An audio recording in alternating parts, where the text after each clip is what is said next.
Hello students, আজ আমরা করব সপ্তম শ্রেণীর রায়মার্টিন প্রকাশনীর প্রশ্নবিচিত্রার পরিবেশ। ঠিক আছে, তো চলো বেশি কথা না বলে আমরা সরাসরি শুরু করি পরিবেশের প্রথম স্কুল।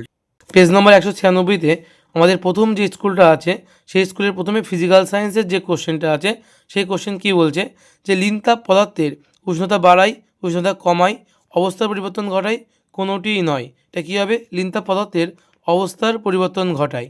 ঠিক আছে, কী করে? অবস্থার পরিবর্তন ঘটায়। বলছে ফুটন্ত জলের তাপমাত্রা ফারেনহাইট স্কেলে কত হবে? ফুটন্ত জল মানে 100 ডিগ্রি সেন্টিগ্রেড, তার মানে 212 ডিগ্রি ফারেনহাইট। উত্তর কত হবে? 212 ডিগ্রি ফারেনহাইট। এসআইতে তাপের একক কী হবে? এসআইতে তাপের একক হচ্ছে তোমার তাপের একক হচ্ছে জুল। তাপের একক হচ্ছে জুল। তারপরে কি বলেছে যে বাষ্প থেকে তরলে পরিণত হওয়ার ঘটনাকে কী বলা হয়? বাষ্প থেকে তরলে পরিণত হচ্ছে, এর নাম ঘনীভবন। কী বলা হয়? ঘনীভবন। তাপ হলো এক প্রকার কি? তাপ হলো এক প্রকার শক্তি। এ মৌল দুটি ইলেকট্রন বর্জন করলে তার চিহ্ন কী হবে? এ মৌল ইলেকট্রন বর্জন করলে মাথায় প্লাস হয়, তাহলে এর মাথায় হবে 2+, তাই তো? এর মাথায় হবে 2+। পরমাণুতে উপস্থিত নিস্তরিত কণার নাম কি? পরমাণুতে উপস্থিত নিস্তরিত কণা হচ্ছে নিউট্রন। নিউট্রন কিন্তু পরমাণুর নিস্তরিত কণা। তারপর বলছে যদি অক্সিজেনের যোজ্যতা 2 হয় তাহলে H2O অণুতে এইচের যোজ্যতা কত হবে? H2 অণুতে এইচের যোজ্যতা হবে হচ্ছে 1। এইচের যোজ্যতা কত হবে? 1 হবে। 2H2O, ঠিক আছে, 2H2 + O2 = 2H2O। এই বিক্রিয়াটি কী ধরনের বিক্রিয়া? এটা কিন্তু প্রত্যক্ষ সংযোগ বিক্রিয়া। বলছে Al2SO4 গ্রুপ 3 অণুতে অক্সিজেনের পরমাণুর সংখ্যা কত? অক্সিজেনের পরমাণুর সংখ্যা 3 4 কিন্তু 12টা। অক্সিজেন কটা আছে? এই যে 4টে আর এই 3টে, 3 4 12টি কিন্তু অক্সিজেন আছে। বলছে 0 ডিগ্রি সেন্টিগ্রেড উষ্ণতার 1 গ্রাম জল থেকে কত ক্যালোরি তাপ বের করে নিলে 0 ডিগ্রি সেন্টিগ্রেড উষ্ণতার 1 গ্রাম বরফ হবে? তাহলে জল থেকে বরফ হচ্ছে, কতটা তাপ বেরিয়ে যাবে? 80 ক্যালোরি। ঠিক আছে। বলছে গলন এবং বাষ্পীভবনের মধ্যে ড্যাশের লিনতাপের মান বেশি। গলন এবং বাষ্পীভবনের মধ্যে বাষ্পীভবনের লিনতাপের মানটা কিন্তু বেশি। দুটি বিভিন্ন মৌলের পরমাণু জোটবদ্ধ অবস্থায় আয়নরূপে অবস্থান করলে তাদেরকে বলা হয় মূলক। কী বলা হয়? মূলক। ঠিক আছে। তারপরে কি বলছে যে এ ও বি দুটি ধাতব বলকে একেবারে সংস্পর্শে রাখা আছে, কোন শর্তে এরা পরস্পরকে তাপ বিনিময় করবে না? তো যখন এ আর বি দুটি বলের তাপমাত্রা সমান হবে, যখন তাদের উত্তরটা কী হবে? যখন তাদের তাপমাত্রা সমান হবে। তাপমাত্রা সমান হবে। বলছে Mg2+ আয়নটির যোজ্যতা কত? যোজ্যতা কিন্তু 2। মাথার কাছে যে কটা প্লাস থাকবে সেটাই যোজ্যতা হয়। সোডিয়াম পরমাণুর ভর সংখ্যা 23, পরমাণু ক্রমাঙ্ক 11 হলে নিউট্রন সংখ্যা কত হবে? তোমাদের নিউট্রন সংখ্যা কত হবে? 23 - 11, তাই তো? নিউটন মানে কত হবে? 23 - 11 = 12 হচ্ছে নিউটন সংখ্যা। আর ইলেকট্রন সংখ্যা কত হবে? যে কটা পরমাণু ক্রমাঙ্ক সেই কিন্তু ইলেকট্রন সংখ্যা হয়। ইলেকট্রন সংখ্যা E = 11। ঠিক আছে। নেক্সট কোশ্চেন কী বলছে যে Fe2O3 + Al তাপ দেওয়ার ফলে কী হচ্ছে?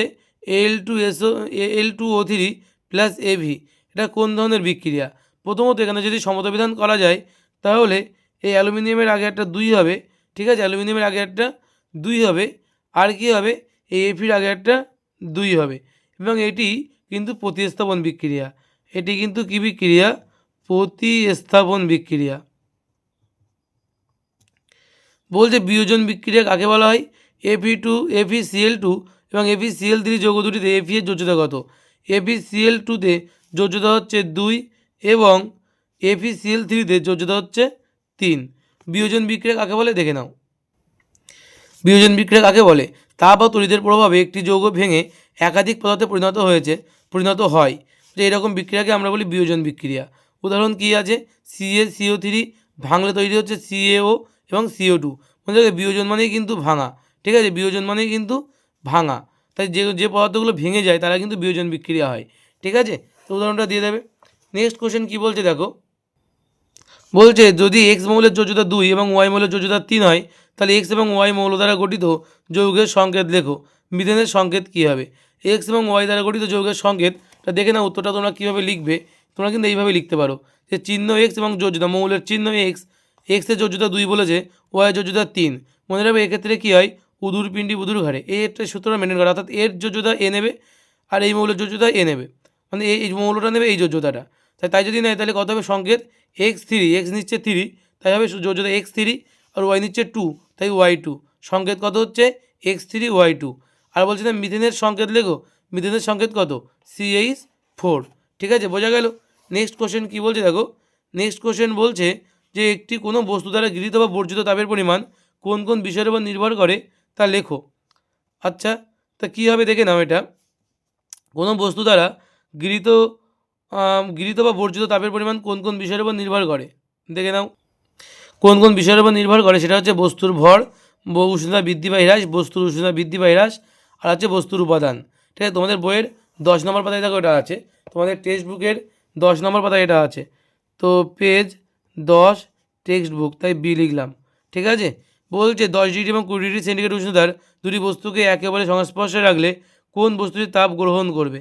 ভালো করে ভাববে, যার তাপমাত্রা কম সে তাপ গ্রহণ করবে, আর যার তাপমাত্রা বেশি সে তাপ ছাড়বে, তাই তো। তাহলে যে গ্রহণ করবে সেটা কত 10 ডিগ্রি সেন্টিগ্রেড উষ্ণতার বস্তুটি।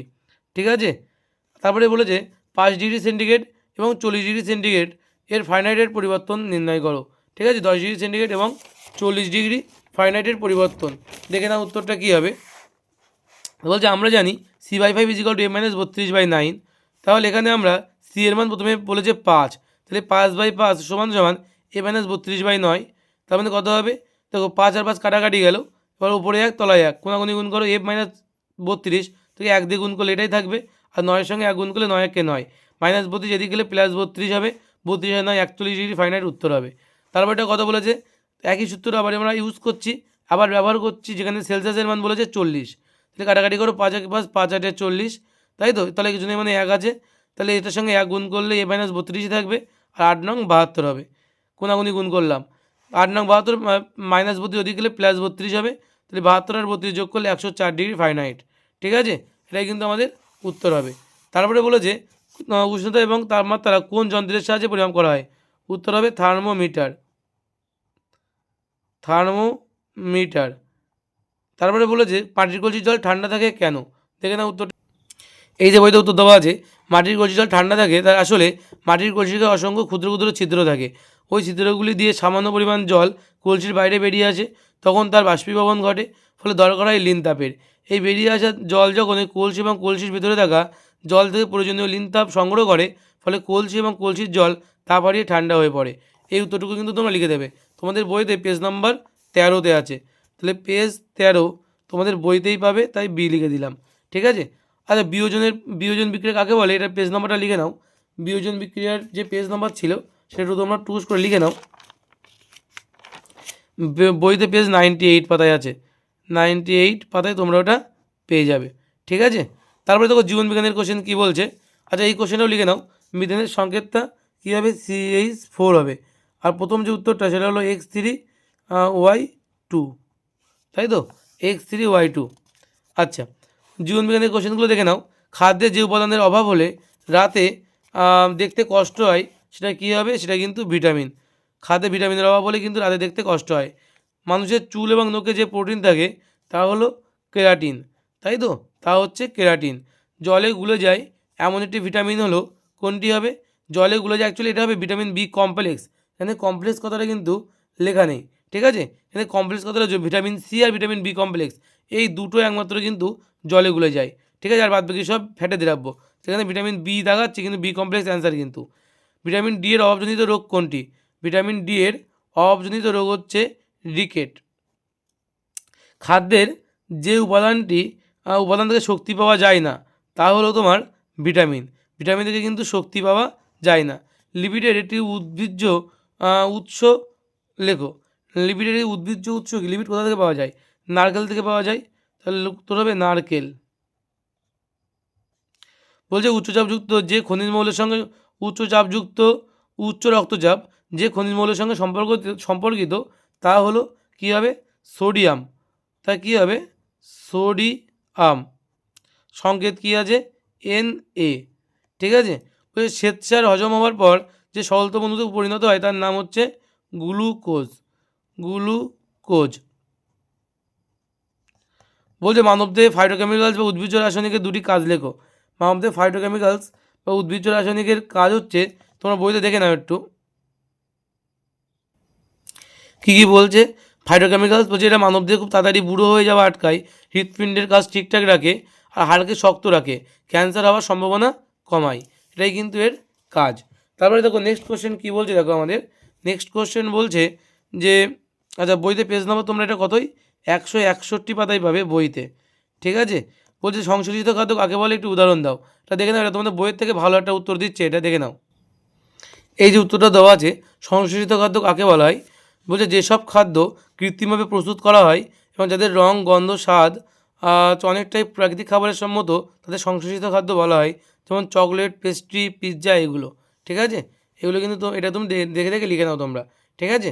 তো নেক্সট কোশ্চেন দেখো কী বলছে। আচ্ছা এটা কোথায় আছে, এটা তোমার শ্যাবরসিনের বইতে পাবে, পেজ নাম্বার 239 পাতায় কিন্তু পেয়ে যাবে। বলছে খাবারের উদ্ভিদের খাবার তৈরির জন্য প্রয়োজনীয় যে কোনো দুটি উপাদানের নাম লেখো। হচ্ছে জল আর আলো। প্রথম উত্তর কত হবে, জল ও আলো। তারপরে কোশ্চেনটা কী বলছে, তারপরে কোশ্চেনটা বলছে যে মানবদের কোথায় কোথায় ওজন হিসাবে জলের পরিমাণ সবথেকে বেশি থাকে। মানবদের লালাতে কিন্তু জলের পরিমাণ সবথেকে বেশি, প্রায় 95%, ঠিক আছে। লালাতে কিন্তু সবথেকে বেশি থাকে, ঠিক আছে, লালাতে। দেখো এই স্কুলটা হয়ে গেল। নেক্সট স্কুল কী বলছে নেক্সট দিন দেখব।